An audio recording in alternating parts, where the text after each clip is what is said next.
तो फिर स्वागत है। बढ़ते हैं अगली खबर की ओर। बिहार के बेगूसराय की सड़कों पर हुए खूनी खेल में लापरवाही बरतने के आरोप में 7 पुलिसकर्मियों को निलंबित कर दिया गया है। अभी तक दोनों आरोपियों की गिरफ्तारी नहीं हो सकी है। बेगूसराय में मंगलवार शाम 6 बजे NH 28 पर 2 बाइक सवारों ने ताबड़तोड़ फायरिंग की। 30 किलोमीटर के दायरे में दोनों बदमाश गोलियां चलाते रहे। रास्ते में जो आया उसे शूट कर दिया।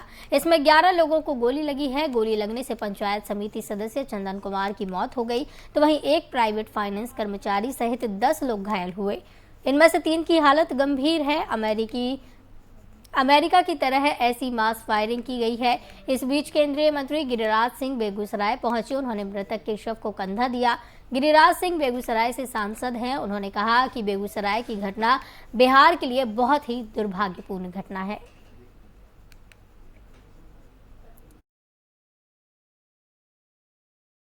जंगल राज है, परिभाषा मुख्यमंत्री ने बदल दी है। वो परिभाषा जनता राज का।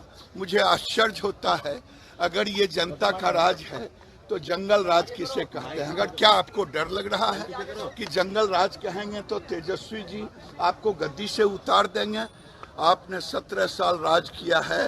आप नैतिकता दिखाएं और अपने सामने आकर के अपराधियों पर नकेल कसें। जो स्थिति हो गया है बिहार में, गुंडा राज, जंगल राज, जो शब्द का प्रयोग करें, रोपे बबुल तो आम कहाँ से हो। आप सत्ता के लिए, आप महत्वाकांक्षा के लिए आपने जो कदम उठाया, कभी आपने सोचा कि क्यों कदम उठाए? जंगल राज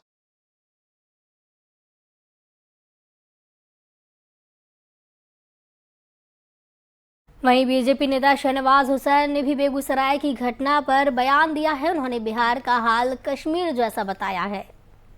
यही बेगूसराय में हमने पूरा इसको मार्केट किया, इंडस्ट्री का हब बनाने के लिए काम किया। पेप्सी का प्लांट खुला, बाहर से उद्योगपति आने लगे। अब यहाँ तो ऐसे फायरिंग हो रही है जैसे आतंकवाद के जिनों में पंजाब और कश्मीर में फायरिंग होती थी। 11 लोगों पर गोली चला दी गई, कई की हालत खराब है और कई इसमें देहांत भी हुआ एक व्यक्ति का। ये बहुत दुर्भाग्यपूर्ण है। बिहार किस दिशा की ओर जा रहा है? अपराधियों का मनोबल बढ़ गया है और ये अपराधियों का मनोबल बढ़ाने वाले जो लोग हैं उनको बिहार की जनता कभी क्षमा नहीं करेगी। लेकिन हम लोग विपक्ष में हैं, राजनीति नहीं करना चाहते। इस मुद्दे पर हम जिम्मेदारी से कहना चाहते हैं कि बिहार में कानून के राज को मुख्यमंत्री जी को स्थापित करना चाहिए। रोज पटना में मोटरसाइकिल पर 2 लोग जा रहे थे, दोनों को मार दिया। हर जगह गोली चल रही है। ऐसा लग रहा है कि जैसे गोली की बरसात हो रही है सब जगह।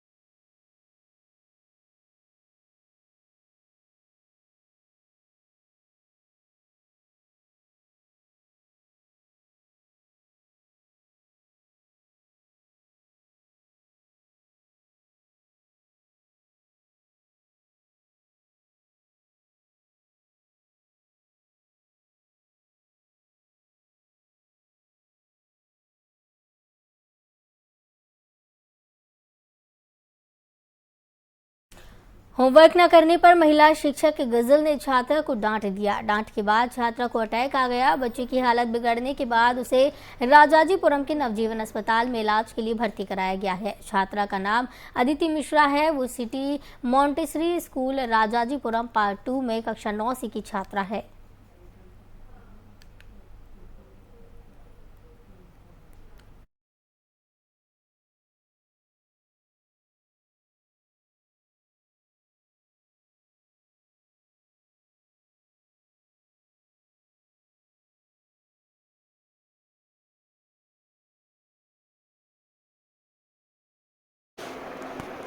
स्कूल में जो है रो रही थी बहुत, तो वो फिर फ़ोन आया, मैं गई स्कूल जी। तो वहाँ पे इस टीचर ने इनको डांटा था कि काम नहीं कंप्लीट कर, पॉइंट काट लेंगे।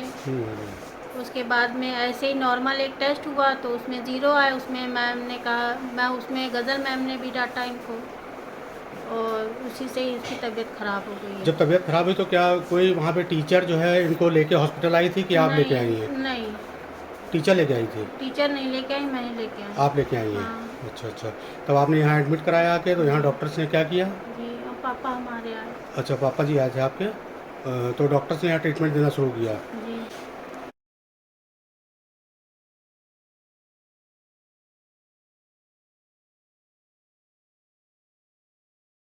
साथ संवाददाता नीरज जुड़े हुए हैं। नीरज, जिस तरीके से ये घटना सामने आई है, सीएमएस स्कूल में एक छात्रा को अटैक आ गया जब शिक्षक ने उसे डांट लगाई, तो इस मामले में अभी क्या कुछ अपडेट है, कैसी हालत छात्रा की बनी हुई है? हम आपको बताना चाहेंगे कि लखनऊ में रानीपुर स्कूल ब्रांच है, जहाँ पर की भूमिका कहीं उतार होती नजर आई। शिक्षिका ने वर्क न करने पर बच्ची को फटकार लगाई। तो बच्ची जो है वो 9वीं क्लास की छात्रा थी, वो बर्दाश्त नहीं कर पाई और वो सदमे में चली गई, जिस पर उसके घर वालों को सूचित किया गया। घर वाले आए, घर वालों को देख उसकी हालत और बिगड़ी। वहीं डॉक्टरों का कहना है कि उसको माइनर अटैक आ गया। नीरज, क्या इस छात्रा के साथ पहले भी ऐसी कोई घटना हो चुकी है कि जब उसकी तबीयत बिगड़ी हो शिक्षक की तरफ से डांट फटकार लगाने पर, या फिर होमवर्क नहीं किया हो, किसी ने कुछ कह दिया हो, क्या उसकी हालत फिर इस तरीके से देखने को मिली है पहले कभी? प्रथम दृष्टया जो देखने को मिला वो इस तरह की घटना पहले कभी नहीं हुई थी। शायद इसीलिए छात्रा को आघात लग गया। जी। शिक्षिका का इस तरह डांटना वो बर्दाश्त नहीं कर पाई, जिससे कि वो सदमे में चली गई। आपको बताना चाहेंगे कि बात यही नहीं खत्म हुई। जी। जब हर विद्यालय में फर्स्ट एड होता है, मौजूद होता है, प्राथमिक उपचार की सुविधा होती है, लेकिन जब बच्ची को सदमा आया, बच्ची अनकॉन्शियस हो गई, तो शिक्षिकाओं ने उनको दवा नहीं दी। तो कहीं न कहीं शिक्षिकाओं का अमानवीय चेहरा यहाँ निकल कर आया, जबकि बच्ची के हाथ पैर ठंडे पड़ चुके थे। तो विद्यालय प्रशासन का इस पर क्या कुछ कहना है? क्या विद्यालय प्रशासन शिक्षक पर कोई कार्रवाई कर रहा है या फिर परिजनों का कोई सहयोग कर रहा है? क्योंकि जिस तरीके से ये घटना हुई है, स्कूल में पहले से ही डांट फटकार पर, मारपीट पर प्रतिबंध लगा हुआ है। जी, आपको बताना चाहेंगे कि सीएमएस एक बहुत बड़ी संस्था है। कहीं न कहीं भू माफिया का भी, शिक्षा माफिया का भी रोल अदा करते हैं। जी। इन लोगों की इतनी पकड़ होती है तो ये बातें कालांतर में जाकर दब जाती हैं। अभी भी अभिभावकों के ऊपर बराबर दबाव बनाया जा रहा है, समझौते का प्रयास किया जा रहा है। और आपको बताना चाहेंगे कि अभी भी कहीं भी कोई भी प्राथमिकी दर्ज नहीं हुई है। इतनी बड़ी घटना घट जाने के बाद भी तो इसमें पुलिस प्रशासन के अगर रवैये की बात की जाए तो क्या वो विद्यालय प्रशासन के खिलाफ एफआईआर लिखने से डर रहा है? जी, कहीं न कहीं कुछ न कुछ डर तो है। नहीं, छोटी से छोटी घटना की एफआईआर 12 घंटे के अंदर दर्ज हो जाती है। जी नीरज, तो क्या आपको लगता है कि इस मामले में दर्ज नहीं हुई है, इस मामले में या फिर प्रशासन के पीछे किसी मजबूत हाथ है, कोई मजबूत हाथ है, कोई राजनीति से जुड़ा हुआ कोई नेता है या कोई इसमें? जी, आपको बताना चाहेंगे कि सामने आकर बोलने को कोई भी तैयार नहीं है। लेकिन जहां तक अगर इस मामले में इतनी बड़ी घटना होने के बाद कोई भी प्राथमिकी दर्ज नहीं हो रही, किसी प्रकार से अभिभावक या छात्रा की मदद नहीं हो, तो कहीं न कहीं पीछे बहुत बड़े हाथ हैं, जिसकी वजह से इन स्कूल माफियाओं को बिल्कुल भी किसी बात का भय नहीं है। जी, जो होगा देख लेंगे कि पद्धति पे ये काम करते हैं। जी बिल्कुल नीरज। और अगर छात्रा के बात की जाए कि छात्रा का स्कूल में किस तरीके से प्रेजेंटेशन था, किस तरीके से छात्रा का नेचर रहा है, किस तरीके से छात्रा मौजूद रहती थी स्कूल में, उसकी क्या कुछ जानकारी है? जी, हम आपको बताना चाहेंगे कि छात्रा का जो एटीट्यूड है वो बहुत ही सरल स्वभाव है, लेकिन वो कहीं न कहीं पढ़ाई में कुछ कमजोर थी। यूनिट टेस्ट था जहाँ पे उसको 0 मार्क मिला था जी एक सब्जेक्ट में। तो उस सब्जेक्ट की टीचर ने जो बर्ताव किया, शायद वो बर्ताव वो छात्रा सह नहीं पाई। जी जी बिल्कुल नीरज, कहीं ना कहीं जिस तरीके से ये घटना हुई है, जिस तरीके से क्योंकि पहले से ही शिक्षकों को पता होगा कि छात्रा कमज़ोर है तो उस पर ज़्यादा ध्यान देने की ज़रूरत है, फिर भी डांट फटकार लगाई तो छात्रा कहीं ना कहीं इस चीज़ को सहन नहीं कर पाई और वो सदमे में चली गई और उसको हार्ट अटैक आया। नीरज, बहुत बहुत धन्यवाद हमारे साथ जुड़ने के लिए, इस खबर की तमाम जानकारी के लिए। तो आपको ये भी बता दें कि कहीं ना कहीं इस मामले पर पुलिस प्रशासन भी रवैया ढीला अपना रही है और इस मामले पर FIR नहीं लिख रही है और जिस तरीके से CMS स्कूल की इसमें भूमिका दिखाई दे रही है वो भी संदिग्ध नजर आ रही है, क्योंकि अभी तक इस मामले में किसी भी प्रकार से सहयोग नहीं किया गया है और परिवार की अभी तक शिकायत नहीं लिखी गई है। प्रशासन की तरफ से भी माना यह जा रहा है कि कहीं ना कहीं क्या इस मामले में या स्कूल प्रशासन के साथ कोई बड़ा या कोई मजबूत हाथ है।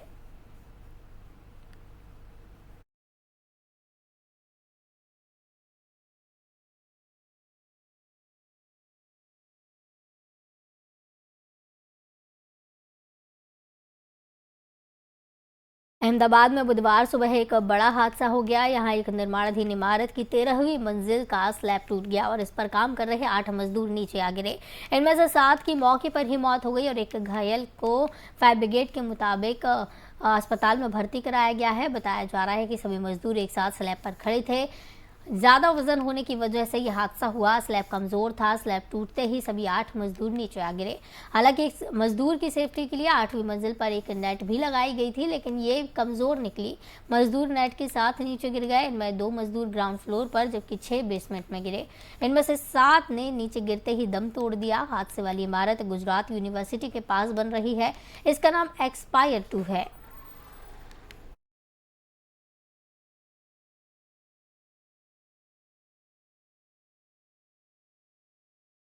ज्ञानवापी पर फैसले को लेकर AIMIM चीफ असदुद्दीन ओवैसी ने बयान दिया है। उन्होंने क्या कहा है? उन्होंने कहा है कि ज्ञानवापी पर कोर्ट का फैसला गलत है। हमारा मानना ये है कि वो फैसला गलत है, वो फैसला एक सेटबैक है, वो फैसला places of religious worship of 1991 के एक्ट के खिलाफ जाता है। वो फैसला अब फ्यूचर में ऐसे बहुत से मसलों को खोल देगा। वो फैसला भारत में एक डिस्टेबलाइजिंग इफेक्ट पैदा कर सकता है, ये मेरा एप्रीहेंशन है। और छठी बात यह है कि ये जो ज्ञानवापी और काशी का जो प्रधानमंत्री ने इनॉग्रेशन किया था उसको बढ़ा करके, तो उत्तर प्रदेश की सरकार ने मुसलमानों से प्रॉपर्टी एक्सचेंज किया है कि भाई हम काशी के इस मंदिर का मॉडर्न उसको रेनोवेट कर रहे हैं, आप अपनी प्रॉपर्टी दीजिए, हम आपको दूसरी प्रॉपर्टी एक्सचेंज करते हैं। उसका रजिस्टर्ड डॉक्यूमेंट है। जब आप मेरे से प्रॉपर्टी एक्सचेंज करते हैं तो क्या है उसका मतलब? हमारा मानना यह है। बिहार के पूर्व CM जीतन राम मांझी ने विवादित बयान दिया है। उन्होंने कहा कि बिहार बड़ा राज्य है, रेप जैसी घटनाएं होती रहती हैं। देखिए, ये एक राष्ट्रीय मुद्दा है और इस राष्ट्रीय मुद्दा पर जो बिहार सरकार ने नीति अपनाई है वो कोई गलत नीति नहीं है और जानबूझ करके समाज को बांटने के लिए या समाज में अनेक प्रकार की बात करने के लिए जो भारत सरकार कर रही है वो उचित नहीं है। हम बिहार सरकार के स्टैंड को हम समर्थन देते हैं। दूसरा है कि जमदाहा में नाबालिग से गैंगरेप हुआ था, उस मामले में विजय सिन्हा जी विपक्ष के नेता हुआ थे, उन्होंने सरकार की कानून व्यवस्था पर सवाल उठाया, कहा कि गुंडा के राज आ गया है। देखिए, कहने को कुछ भी कहा जा सकता है, लेकिन सवाल है कि यहाँ कोई 1 करोड़ और आधा करोड़ जनसंख्या नहीं है, यहाँ 12 करोड़ जनसंख्या है और 12 करोड़ जनसंख्या में देहात में कहते हैं कि ज़्यादा हड़िया रहता है, बर्तन रहता है तो ढनढनाता है। उसी प्रकार से आज इतनी बड़ी जनसंख्या है, कुछ न कुछ बातें होती रहती है, लेकिन देखना चाहिए कि जो घटनाएं घटी उस पर सरकार ने क्या एक्शन लिया। तो देखा होगा आप लोगों ने कि सरकार ने त्वरित एक्शन लिया है, पकड़ने का कोशिश किया है। सिर्फ वहाँ ही नहीं, जहाँ भी घटना घटती है, आज हमारे गया में भी इसी प्रकार की बात हुई थी, 24 घंटा में कल को पकड़ कर लाया गया। तो ये सब काम है बिहार सरकार काम कर रही है। घटना घटाने वाले लोग लगे हुए हैं, कोई साजिशतन भी लगा सकते हैं, पॉलिटिकल भी कुछ बातें ऐसी हो सकती है, बदनाम करने के लिए भी लोग ऐसा कर सकते हैं। लेकिन बिहार सरकार नीतीश जी के नेतृत्व में बहुत सचेत है और हर तरह से एक्शन लेने को तैयार है और एक्शन ले रही है। खबरों का सिलसिला लगातार जारी रहेगा। मुझे दीजिए इजाजत। नमस्कार।